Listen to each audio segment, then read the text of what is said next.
with me is Professor Bitange Ndemo, somebody that I have truly admired as a mentor, that I met a couple of years back, who has been really supportive for young people, technology, the fourth industrial revolution.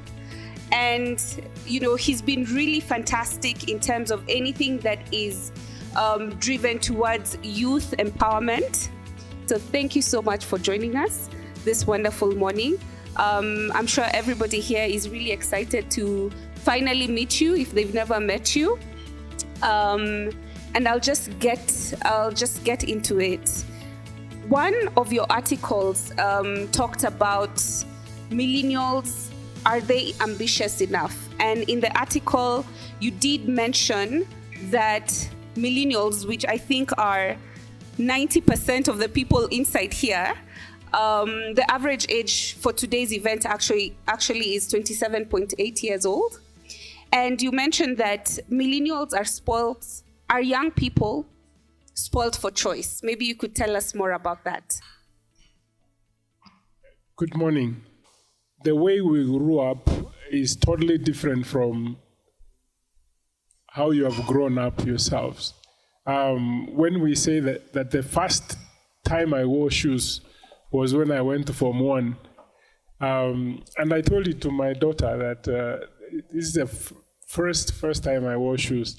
So when my mom came, she said, "Why were you so hard on Daddy?" And then she was asking how you couldn't buy him shoes. He had to wear them when he was going to. So she was shocked because it was normal that there are no shoes in the village. Things have changed to the extent that you have so much information that you could exploit. We did not have information. The first time I saw TV was when I went to Form 1. The TV, and that's what brings you information. But today, you can go online and check on something and check on jobs and check on everything. So you have an array of opportunities that were not there for us when we grew up. And the only difference is that you are being disrupted more than we were disrupted. We had only one radio station, which we all listened. Whether you like it or not, you listen to news. And even when TV came, it was one channel which opened at 11 and closed at 10. So you had to work within that space. But for you, you have a deluge of things. You could, if you decide to teach yourself how to code, you can get it for free on YouTube. We did not have that opportunity. So you have so much opportunity to the extent that you are not exploiting it. I'm a professor of entrepreneurship, and we normally say, if you want to get the best enterprise, find the biggest problem and provide a solution. You become rich. And God has blessed us with so many problems that if you thought about one of it and said, I'm providing a solution, you actually succeed. We didn't have that knowledge. We were part of the problem when we grew up. So that's why I said these people have wonderful opportunities to succeed. When you were growing up, before you left for school, you had to go pick coffee, tea, pyrethrum, which you told me was your worst. But back then, in retrospect, you might have hated it, but it taught you a lot and it prepared you a lot. And the reason I ask this question is because as young people, especially like millennial moms, kids nowadays don't even make beds. Yeah, everything is done for them. What did that teach you? Discipline is huge. Is actually huge for your success, where you say, I'm going to do this, and you do it. But what I see is somebody says, you make your resolutions, and 1 week later, nothing. So what happened?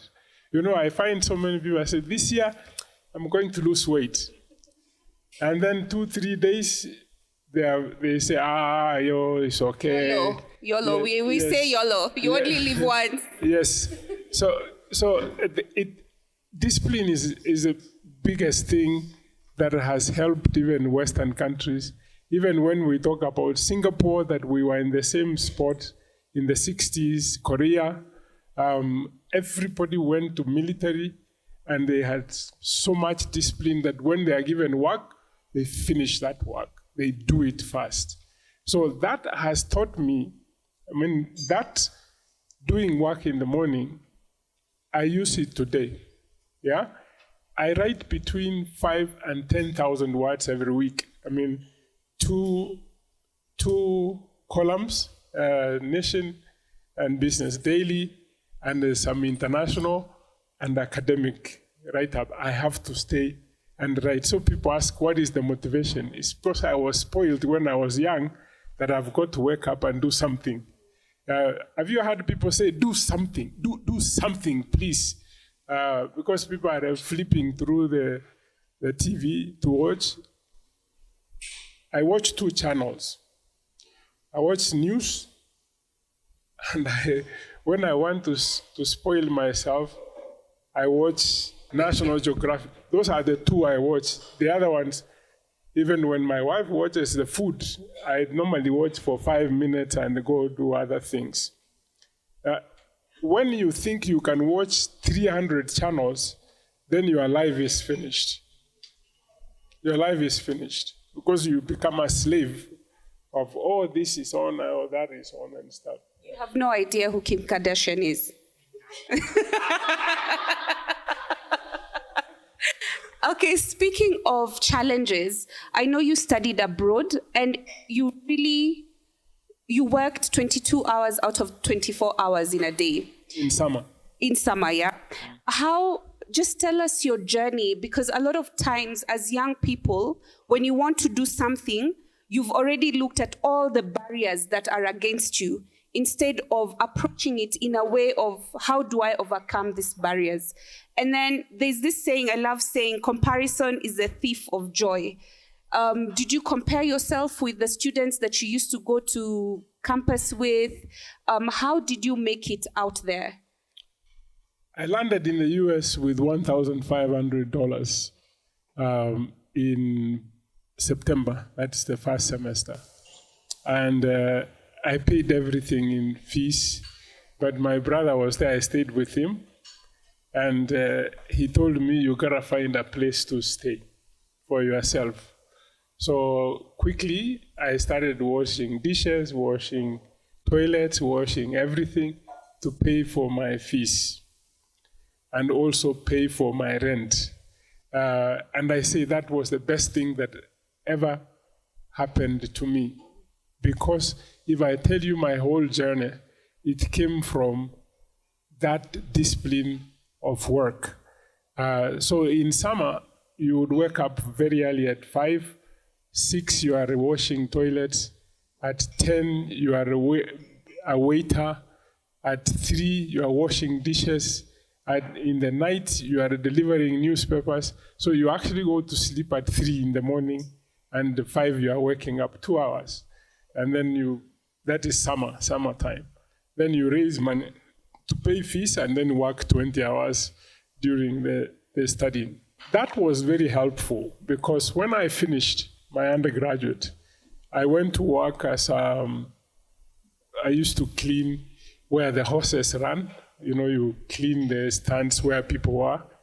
And the fastest way of doing it, they used to have a motorbike engine you put on your back and you blow up everything. You blow, including chewing gums that are under here when you pass through. So within 1 hour, you have cleaned the whole stadium.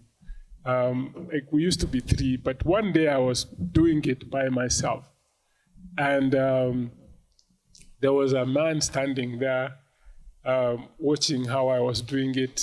So he called me and said, what is your name? I told him my name. Where are you from? I said, I'm from Kenya.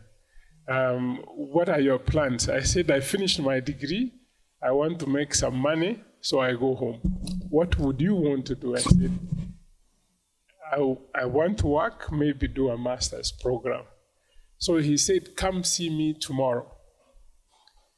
And I told him, tomorrow I am alone cleaning here. And he looked at me and said, nobody had ever told him that he was the owner of the facility. So I went to see him. He actually found me a job in a Fortune 500 company as a cost accountant, and they paid for my master's to study. Wow. And simply because of that. So you never know when you... so when someone tells you, wash those dishes, wash them like there is no other person who can clean them that way. Because then it tells you that this person can actually do any other job. But what happens is people say, oh, I can't wash dishes, I can't do whatever. Because the small things that you do are like climbing a ladder, one rung by the other. And if you get at the top and you didn't know about these other steps, and when you come down falling. Yeah, I've gone all the way to top as a civil servant. The people who held the ladder when I went up, I found most of them coming down. The ones whom I met as friends of the office could not talk to me the second day I left the office. So it's good you keep the friends who know how you went there and would stay with you because you have been together. Speaking of friends, and just from your experience in the US, I know there's one time in class, at this rate, everybody thinks I'm a stalker. You were asked, there was a question posed in class, and what the question was by the professor was, what is the most amazing thing your parents have ever done for you? And all the other students said things like, we went on holiday to Hawaii, I was bought a car, and other different things. And when it came to Prof. Bitange, he said, I got chicken soup. And the room felt silent because, they said, is that the most amazing thing you got? And the reason I ask this question is because sometimes as young people, with the rise of social media, we get so much pressure. We look at a net social media and we keep telling ourselves, I need to live a life like that, which has led to an increase of mental issues, and insecurities. What can you tell us about that? And why were you content with that chicken soup? Because it's the best thing I remembered in my life. Sometimes I used to wish I have a cold because my mother would bring soup and touch your head. The most love came when you were sick. Because when you are not sick, it's wake up and go to the farm and whatever. So, and I thought that was the best thing that could happen in the rural areas. My friend who became an MP from Western Kenya said a Coca-Cola, because when he passed in KCPE, the parents bought him Coke. He had never drank Coke. So the Mzungus were looking at us, what's wrong with it? Because Coca-Cola was outside. And it was true. I mean, it is true that the things we appreciated were so simple, and probably while you are thinking of buying a Lamborghini, what makes you happy is as simple as someone touching you. So we normally come up with complexes on what is good. So we were very honest and said, it's the soup. That's what we knew. Exactly. And I have one more question before we get into the fourth industrial revolution conversation. And when I was, with the theme of this event, stop thinking and start doing it, we're all at fault for always planning. We're good planners, but when it comes to execution, we don't do it. And Prof is one, he's the epitome of doing it. He proposed to his wife on the first date. But besides that, tell us what keeps you going. How do you decide it's time for action? Well, I spoke at Engage because it was our 30th anniversary, and the reason why I spoke is that I had seen so many problems. You had a young man kill a girl in Naivasha for refusing him. There have been almost 200 other cases where a boy goes to approach a young girl and the girl says no, and they hang themselves or they drink something. I used the opportunity to bring that out, that rejection is not a problem. I mean, I didn't say how many times every woman rejected me. I tried to associate with richer people so that I can be something, but no woman remembered my name in a disco. They would say he was with Lizz Ntonjira's brother. I danced with Lizz Ntonjira's. I mean, there was no Bitange or something like that. You know that, where someone, instead of saying your name, says the person. That's a Kenyan thing. It's been there for a long time. But I used to say, it's okay, and I lived that way. So when I met my wife, I reviewed everything. I said, maybe I did not speak before. You would assume that she would accept you osmotically, And I said, let me ask her the first 1 hour. And then she smiled and giggled. I felt so good because this is working. And it ended up, it worked. It actually worked. That's fantastic. Now, rejection is not the end of the world. It's normal. Even jobs, when you apply, if they reject you, say these people are foolish, they don't know what they have left. It's their loss. And just move on and exactly. Yeah. So we had a report released last week that stated from the Kenya National Bureau of Statistics, and it stated that 39% of young people in Kenya aged between 18 to 35 are jobless, are unemployed.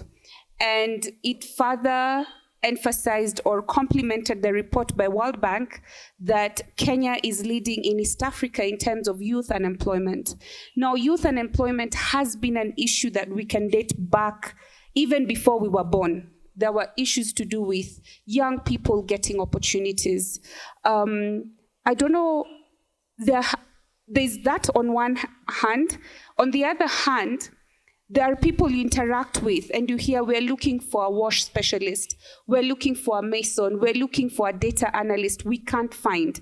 Are we studying the wrong things within the market?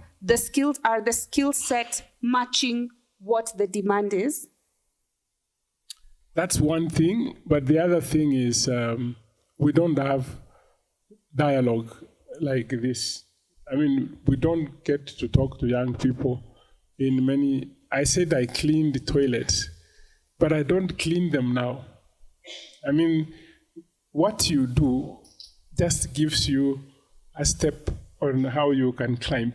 The other day I said, I will not die, or my family will not miss because I have lost a job.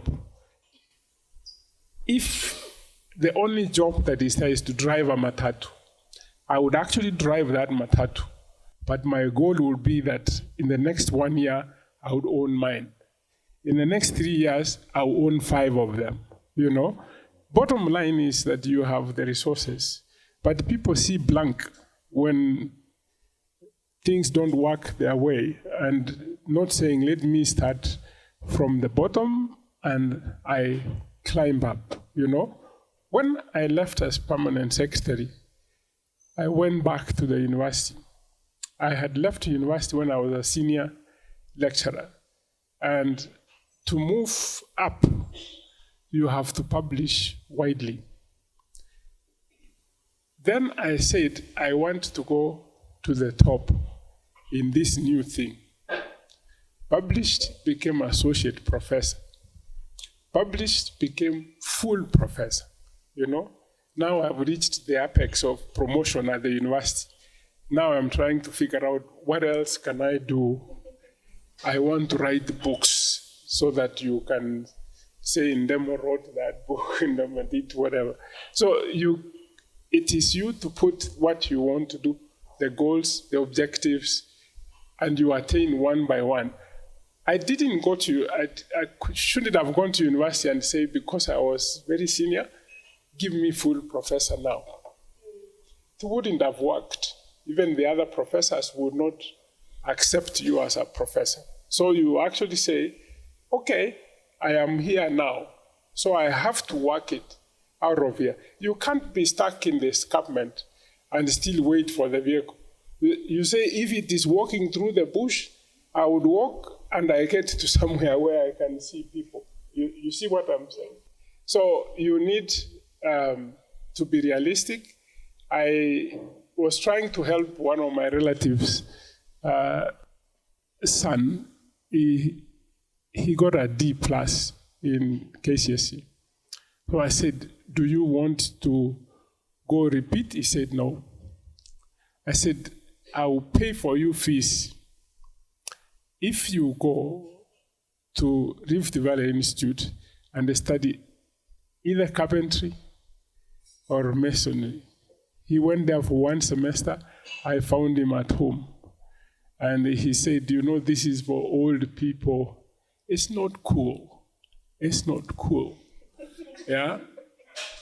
Today, we don't have carpenters. What you see on Dagoretti Road there, those are not carpenters. Yeah? Those are the people trying to make lives ends meet, There's a young lady called Shiro in Kikuyu. How much, How many? I wish one day I take you there. Fun kids? Fun kids. She came as an interior designer with a degree and went to learn carpentry. Yeah? Now she's doing it right. She can make 1 million chairs which stand like that. When I buy furniture from Dagoretti, 3 of them, 2 are dancing like like that. We spent in Kenya almost 40 billion in importing furniture from China, meaning that you can even grab 1 billion from there by making furniture that is standard, that it can stand like that. They refused. So I went back and told him, let me take you to a place where you can learn, what do you call how to cook? Being a chef. Being a chef. Hospitality, yeah. Hospitality. Which I actually, when my son was after from 4, I actually took him somewhere and he said, this is the worst thing you have done to me. I said, you must know where the food comes from. Because food industry is going to be the biggest industry in the days to come. She used to work with IBM. She should tell you, IBM is doing studies on githeri. Yeah? The githeri that you eat is a randomized thing. You can never, you eat at Lizz's place, taste good. Namulisa, what was the recipe? Mahindi na maharagwe too, There is no recipe. But there is what they call optimal taste. They're trying to get to it. Like Kentucky Fried Chicken, they got into the optimal taste of chicken. That's why you repeat. You go there, you repeat. We have never thought about that. Let me work on food and I get something good out of it. We don't think like that. So there are several opportunities in that space. Now, the other space which you like, IT, whatever, a lot of knowledge is now what we call MOOCs, Massive Open Online Courses, or you can go to YouTube and learn. I actually spend 2 hours every week to learn about something from YouTube. So today, I can make you banana bread from bananas that are wasted. Can everybody promise to go and check on YouTube? Overripe, what do you do with overripe bananas? So many recipes. I took soya, I made 6 products, I have done mayonnaise from YouTube. So that's why I say I cannot deny. You fire me from the university tomorrow, I'll make banana bread and I sell it to so you get, that's a good one. You get the banana bread, I go make mayonnaise. Now listen where the numbers come from. Listen carefully. We spend almost 12 billion importing mayonnaise, and we have eggs here in Nairobi. Yeah? We spend 20 billion to import sun-dried tomatoes when our women on the street here, their tomatoes end up in Nairobi River. So it's just to give them a number and they say, all your tomatoes, ukiona zimekuwa mbaya nilete, tanunua na shilingi moja. Sun-dried, that's what we use for salad, isn't it? And from nothing, what did Twiga Food do with bananas? Is they created a supply chain, All these things are online. If someone complains that I have a problem with milk, mutengeneze soya milk. Prof, there is something you mentioned about dialogue.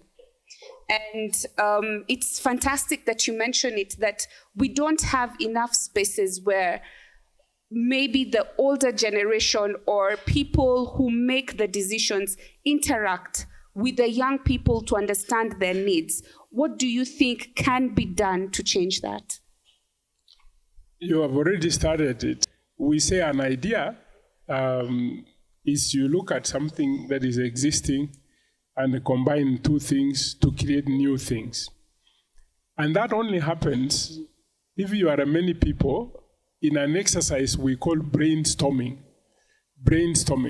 But brainstorming has rules. In the sense that even the one who makes stupid comments, you don't shut them off because they are always the ones who are correct. Yeah? Look at this. Ford. Whenever people were hired to transport people like from here to Thika, that time there were no vehicles. They would get on horses. The horses reach Ruiru, they want to eat grass, they don't move. So someone said, why can't we make something that acts like horses but can't get tired? Once they made it, they got onto it, and it was pushing people to where they wanted to go. When they reached, they didn't know how to stop it because the horses used it, and the horses would stop. Now this thing is going, they don't know how to stop it. So someone said, ingisa kwa msitu hapa. So they crashed the first one. Then someone said, we shouldn't be crashing. Let me make something, when we stop it, a handbrake, which stops it. The third one, the third level, they said we put a safety belt, because whenever they put the handbrake, everybody seated there flew and anguka huko mbele. You understand what I'm saying? They wakaweka mushipi. They iterate through those iterations, we have a car today. The import of that is that there is no product that is fully formed on the first attempt. You must make it, then customers tell you, change like this, put like that, put this, and then eventually it becomes something. We don't have that patience. You want to make it, if it works, if it doesn't work, you leave it. And then somebody else picks it up and goes to earn money, which was your money. So this idea, like here today, stand up and say, I've been thinking I have been thinking that I do this. So someone tells you, I did it, but I got stuck here. You see, you are improving it. And then you actually get a new thing. Those of you, I know some of you here understand, our music used to be on something called a cassette. Yeah? Because I gave it to my students for years. They were looking at it like it. A cassette. Cassettes had a lot of problems. The good music used to be at the center. Someone looked at that and said, this is stupid. Akatengeneza the CD. You need number 5, you put number 5. Now we are into streaming. Streaming solved some problems. So there is nothing you can make that succeeds without solving a problem. You understand what it is now. Yeah? Like I've been trying, I get frustrated when my wife says, pick me up at 3, they would have finished with my hair. Then you go there, you sit for 2 hours, the hair is not. So I've been asking if I can make a machine. When I work, what 3 minutes braids are done, and then you laugh, but it's gonna come. Great, fantastic. Yeah.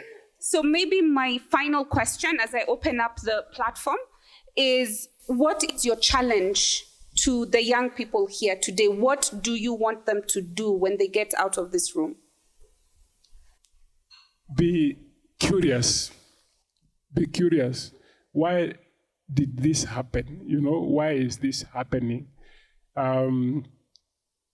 Next time you invite me, I get some young people who have benefited from such groups. Tabitha of Keroche has a CSR program, and I went to speak in that, and I joked about the hair, and I said, why do we even buy these things, from all that? There was a young lady who looked at me intensely. Then she came and asked, where can we get something to make this? So I said, go to Alibaba and say hair making machine.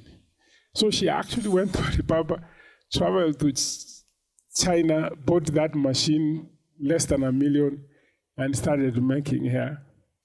So when I called her to talk to my students, she had started her own corporate social responsibility. Those hair pieces that fall, she puts them together and creates a wig, which she gives to women who have had cancer, and the hair is fallen off. I wanted to cry because I was thinking that nobody's listening, like I do here, that nobody's listening to ask her. Ask and say, do you have 1 hour? If you say 20, and say, what do you teach in entrepreneurship? Because the knowledge is there. And say, can you bring a professor who speaks marketing or who speaks operations management? They will come.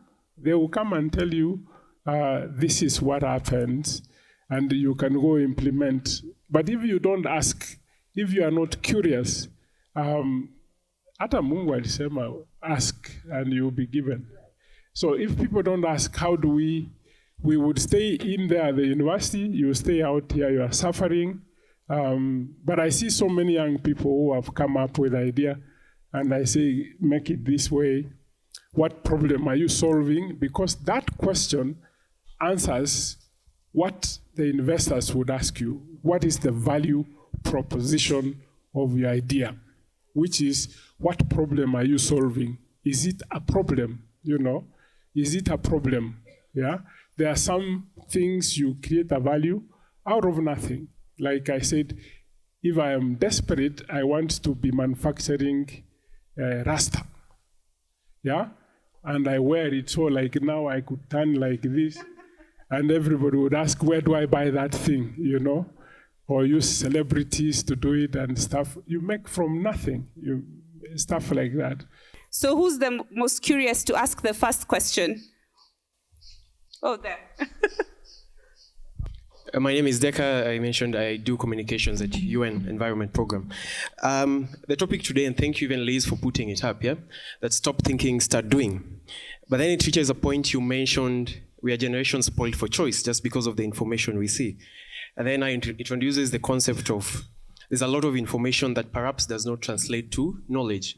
You'd find that every given moment, and sorry, my question is taking long because I have to just digest it that way. You'll find that somebody will say, I'm bored. Instead of going to a book, I'll go to my phone, look at the WhatsApp, the so-called memes, I laugh at it, but then I haven't grasped any knowledge. So you find that on an average day, you're consuming so much, and you don't even have that single moment to just sit down and start thinking. So at this forum, I'd perhaps invite you to challenge me and even my young colleagues here. Before we just say stop thinking and start doing, how about we even take a moment to think? Because perhaps that's where the problem starts, that we don't even have a moment to think. We are having everything at our disposal, so we don't even have a moment to just start thinking about things that we could do by ourselves. Yeah.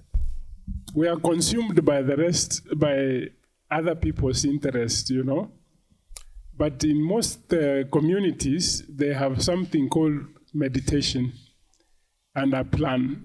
Do you wake up in the morning and say, today, I'm going to do 1, 2, 3, 4. Just put 3 things you would accomplish in the day. Close your eyes. If you don't pray to God, think about other things. That is called meditation. And say, what is it that I want to do? What do I want to be? And how can I be there? Where do I begin from? This is my plan today. I get invited to so many places to speak, but I normally say, like, Wednesday, hata ukiwa rafiki, I will not come to your function because let it be my day. My day. I do my things. So I plan it and say, this is what I will do in the morning. I will do this. I will do this. And if I don't accomplish 2 out of 3, I feel so bad. Then I stay late to actually accomplish it. I know so many people who wake up without a plan. People say, "Oh,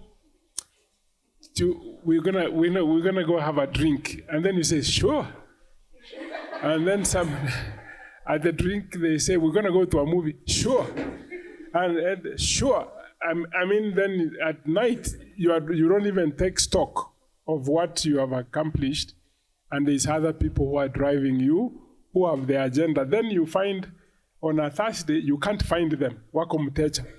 They are doing their things. Then they come and disrupt you. So you just get used and say, today, I talked to Liz. How can we organize something like this? This. And you think, I got it.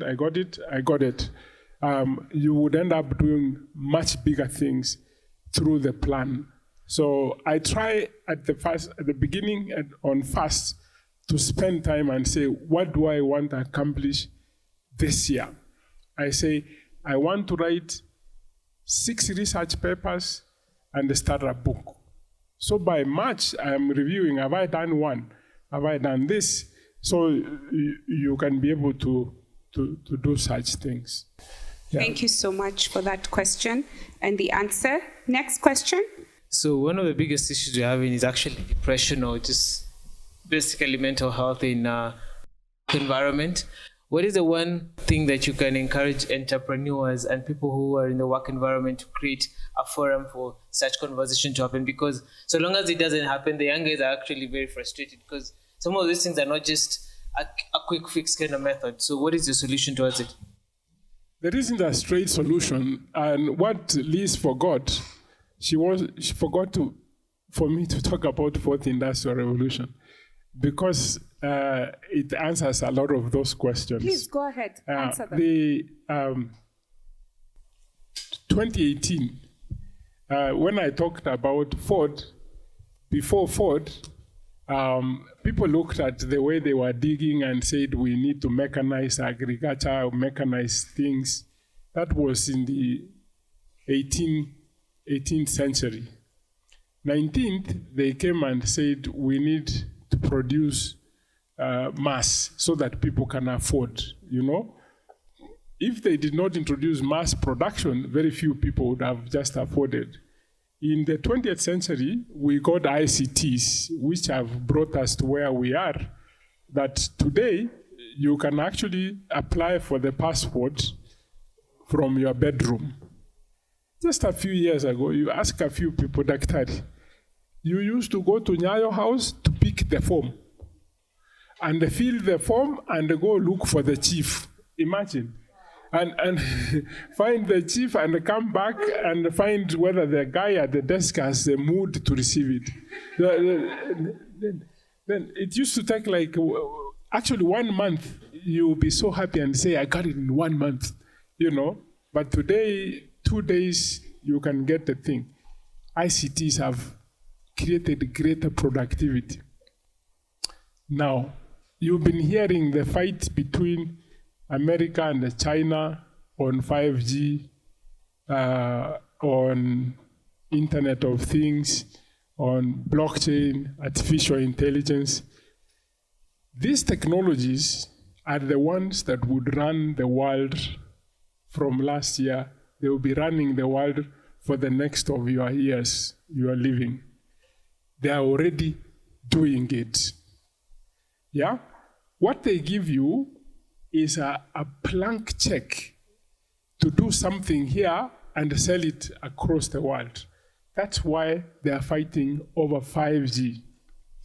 When you hear that 5G is going to be used to drive your car, driverless cars, nobody thought that the car is too far. But we have our brothers and sisters who are blind. Can I have something that would make them walk without assistance? So in Europe, in Germany, a young girl, and I wrote about it on Thursday, they put Google, the 5G Googles, and she skied downhill. Ski. I can't ski with my eyes and the brain now, but she skied all the way. People walk. They would, because 5G communicates, and then it says there is a road here, there are vehicles. And then it says you can now move, you know?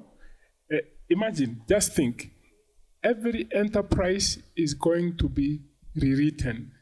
Education is going to be flipped upside down. Education, the way we know it. A small startup called M-Schule uses AI to deliver content to your head at the speed you understand. That is artificial intelligence. You know, nowadays, Samani, we used to get education, and some people, we call them foolish. But they become very successful entrepreneurs to the extent that we said you have to be a little foolish to succeed as an entrepreneur. That is not true. They were cleverer than you, but the way God made them, they receive this information at their own pace. Yeah?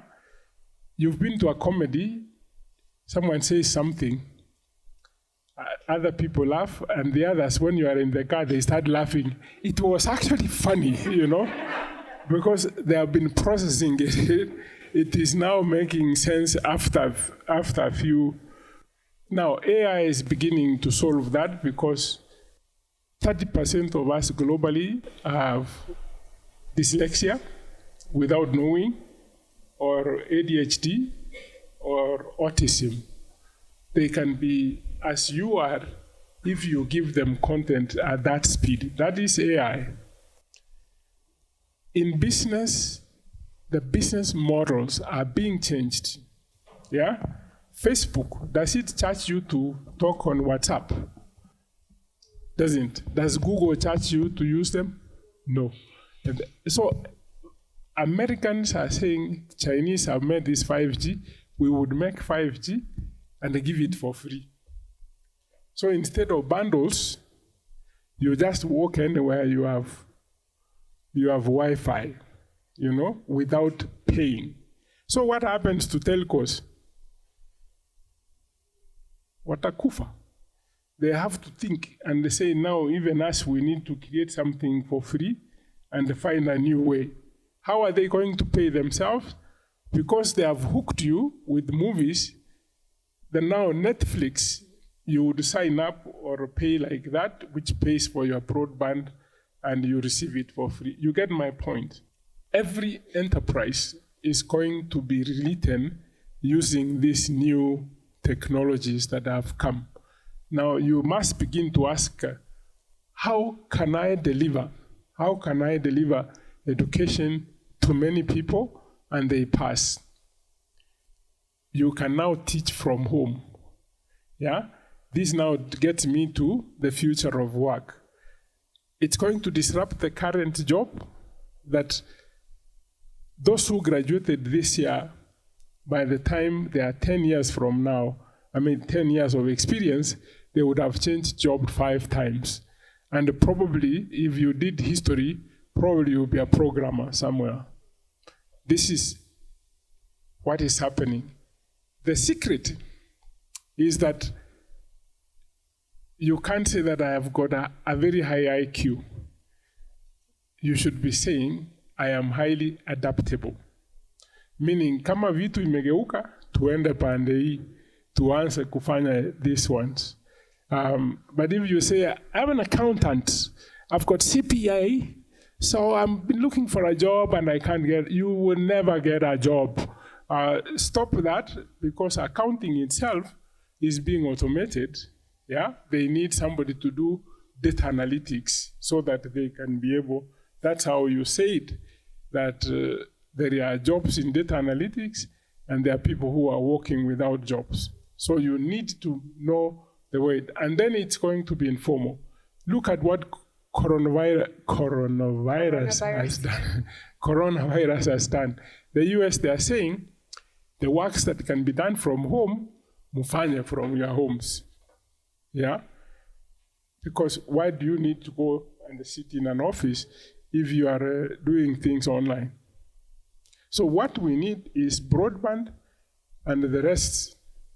So because I know Prof has to leave us soon, I'll allow for 3 very quick questions, please. Lady there. Yes. And, My question lies in the world now is focused on sustainable development goals. And what can youth use this platform to accelerate these sustainable development goals by starting the initiatives? So that if you focus on goal 1, no poverty, what are you doing to achieve the goal by 2030? Thank you. A very good question. Remember I said, just be curious. Have you ever asked what causes poverty? Poverty is caused by many things, including our cultural practices, which cause poverty. You know? A lot of people can support me here. When we grew up, we harvested more from 1 acre than we harvest today. We used to harvest 40 bags from 1 acre. Today, my same place, they are harvesting 2 to 5 bags. That causes poverty. Now, in business education, we say you cannot make money unless you break even. You break even. Your costs equal the revenues that you are making. You can't make money. You will not make money. Even if you had a direct line to God, you can't make money unless you break even. Where I come from, average acreage is 2.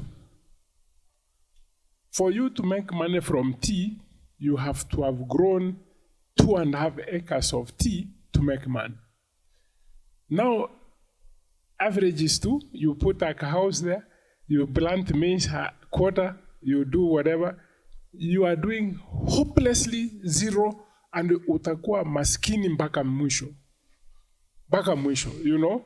So what you need to agree with brothers is that let us aggregate land. Yeah? So we have 4 acres of tea. Now you break and make money. In Nyeri, people used to make money from tea, from coffee. Yeah? Then they started chopping nipatie huyu. They ended up poor. They started uprooting coffee.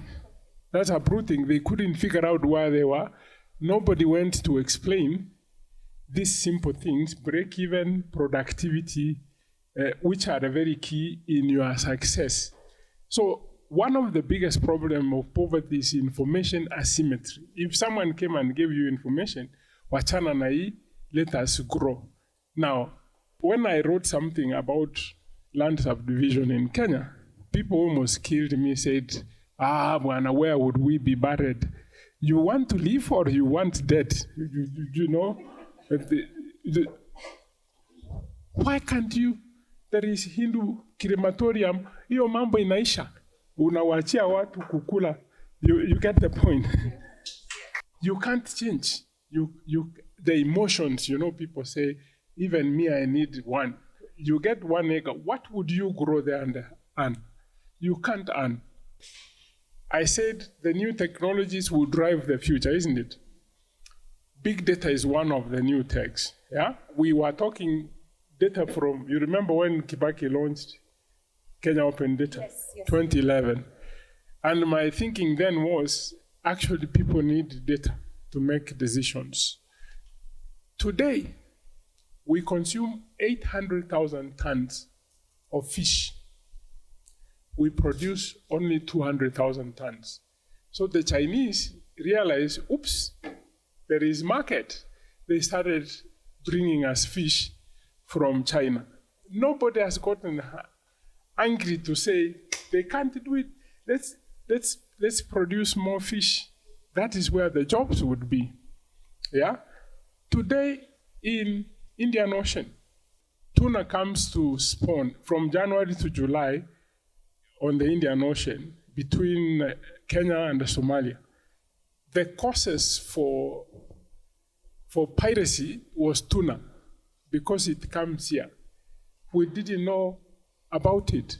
So the Asians come to catch our tuna on our land.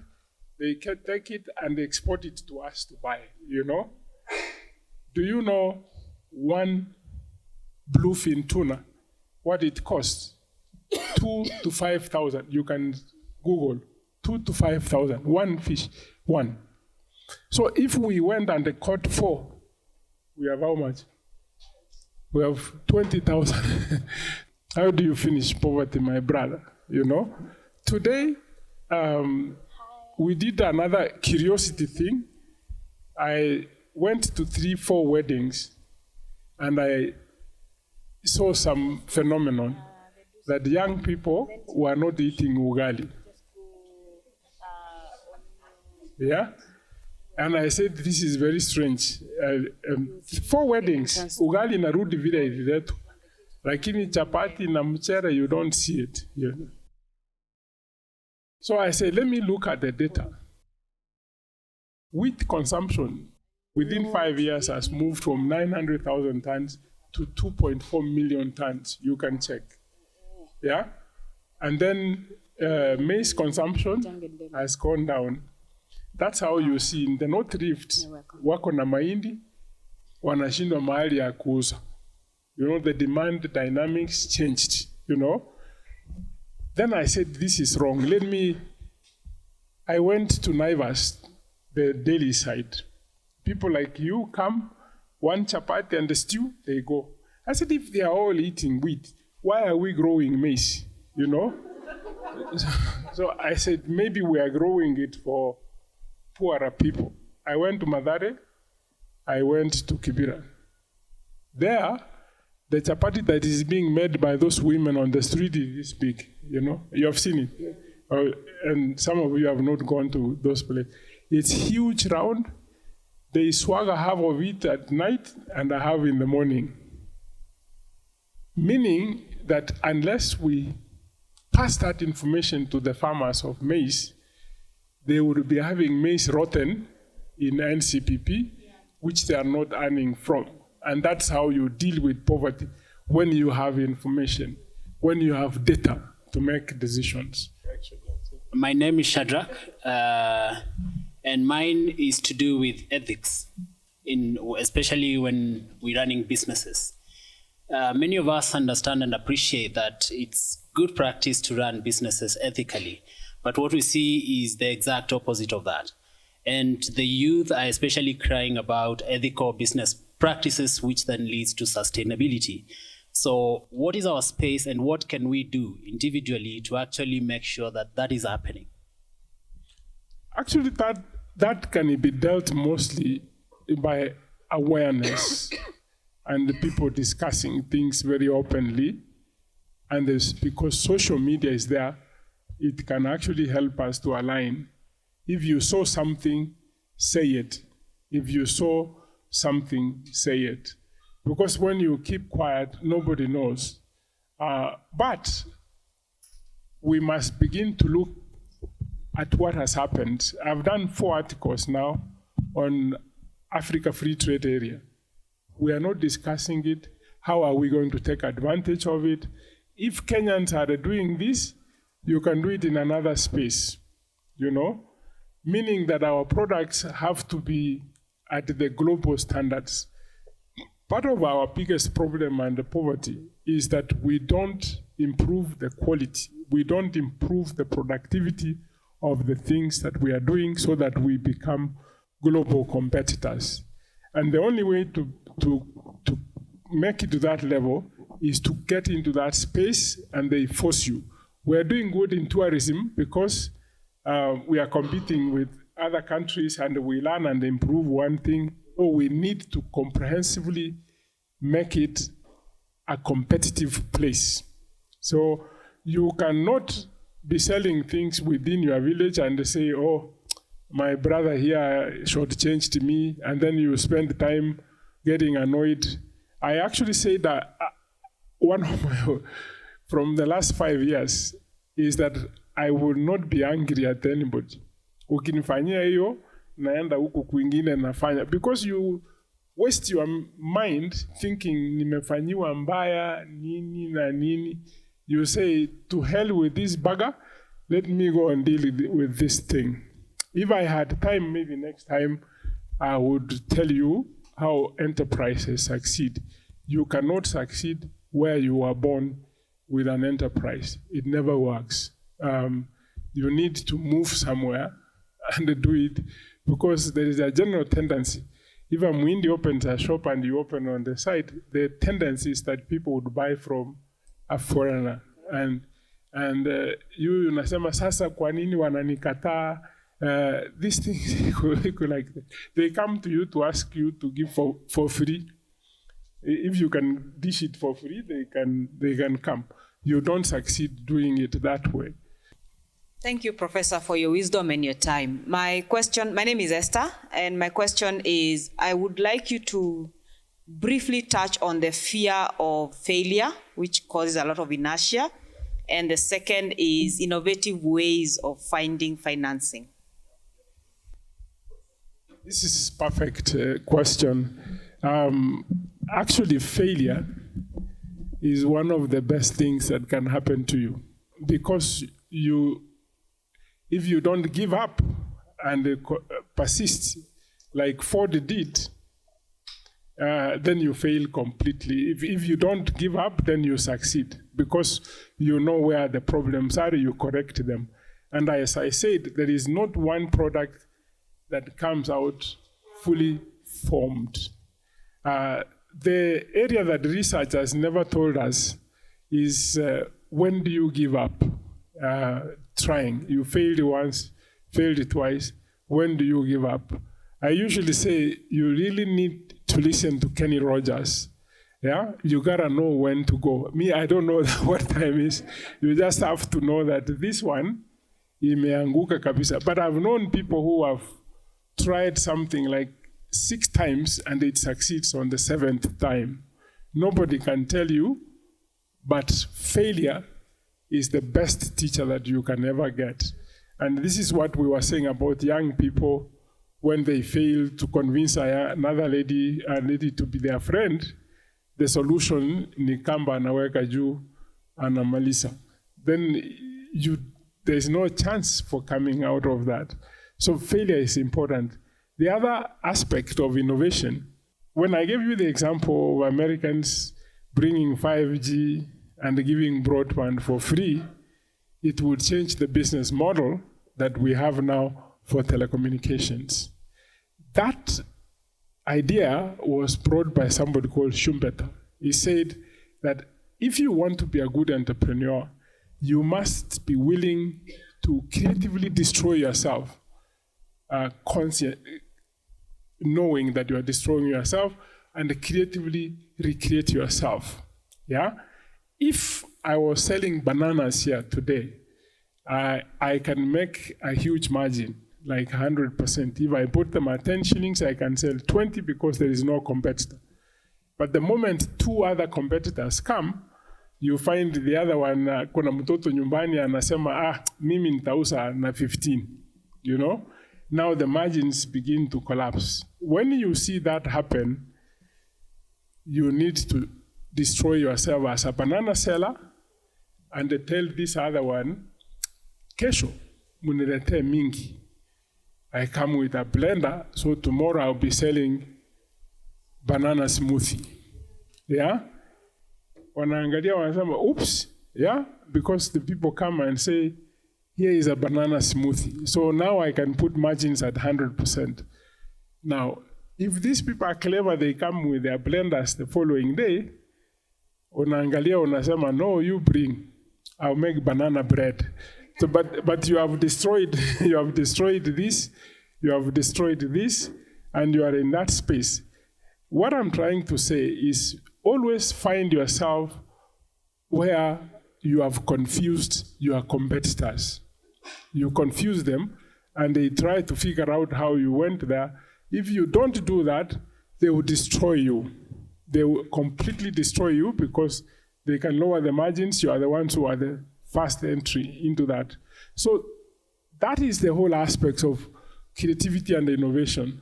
You cannot succeed as an entrepreneur if you cannot constantly bring change to the organization. Either the processes or the product, you must bring some change which gives value to your customer. But we don't do that always. If you had started selling this, you are stuck. It is the source of poverty for many people. On loans, for example, this is changing. Our behavior is going to be key to actually accessing finance. Already, what I talked about, Twiga Foods, they are using AI, which is artificial intelligence. They are using blockchain, IoT, to understand their customers. And then they advance the money according to their behavior. They call that credit scoring. The banks are scared to death. They are beginning to also move to that space. The term non-collateralized loans was never there. There are foreigners coming. Actually, next week on 5th at night, we are having some Americans here, the same place here, to say we want to give money. Yeah? We also need to come together and say, hii kamshahara yako tuweke pamoja, we invest in this guy who has an idea so that we make money. So we complain later on and say, all the money went to America. We need to, ourselves, our culture, that we can work with you to actually create something. My name is Patrick Mbugwa Kimani, and I had the pleasure, I was a student of the professor and truly inspired by him, and that's why I'm here. My question is, and you've touched on it, how you've kept yourself updated, redefining yourself, that you're still very in touch with what is happening and what is next, what is coming up next. Because I remember when I was a student, you kept mentioning on Airbnb and blockchain and even Uber. At that time, we didn't know what Uber was. And now I regret I never saw that. And so I'm looking out for that, for what is next. His classmate, and I one day I'll bring her here, she leased an apartment in Westlands from their class. I don't know whether you know. And she leased an apartment and said, I'm not going to live anywhere other than in Westlands. And I think the parents advanced, loaned her money, got the apartment, lived in one room. 2 other rooms she used for Airbnb. We had said it in class. Airbnb was just the beginning. And the Airbnb bit used to pay for the apartment was 80,000. In a month, she would get 160, 180, and pay 80 and remain with 1. So she started renting more apartments. You saw another young man in Mombasa doing the same. Did you read that one? Now she's big. She didn't go looking for a job. She took the idea and began to do that. How do I keep myself abreast? By punishing myself. I normally say I must read 2 books every month. One is for my book club, which we are meeting today, and another is around tech. I say I must read, to the extent I've devised ways of doing it. Like on Sunday, I can tell him to kosana na mama kidogo ndo, even so that I get time, to read. It's very difficult, Anamuka anakuambia this is the schedule. Tuende tuone nani that you are going to visit so and so. Wewe unakasirika mapema asubuhi. Alafu anaenda kivyake anakuacha go. You have to find ways to do something. You have to get your time to update yourself. Then I do a lot of research in writing the article I do, and also the academic write-ups. So it's very punishing. It's actually punishing in life to do all those things. If you wanted to sleep and whatever, you miss all this information.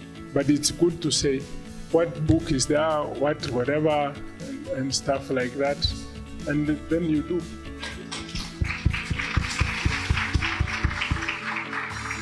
We are very extremely grateful for all the knowledge that you've imparted to us this Saturday morning.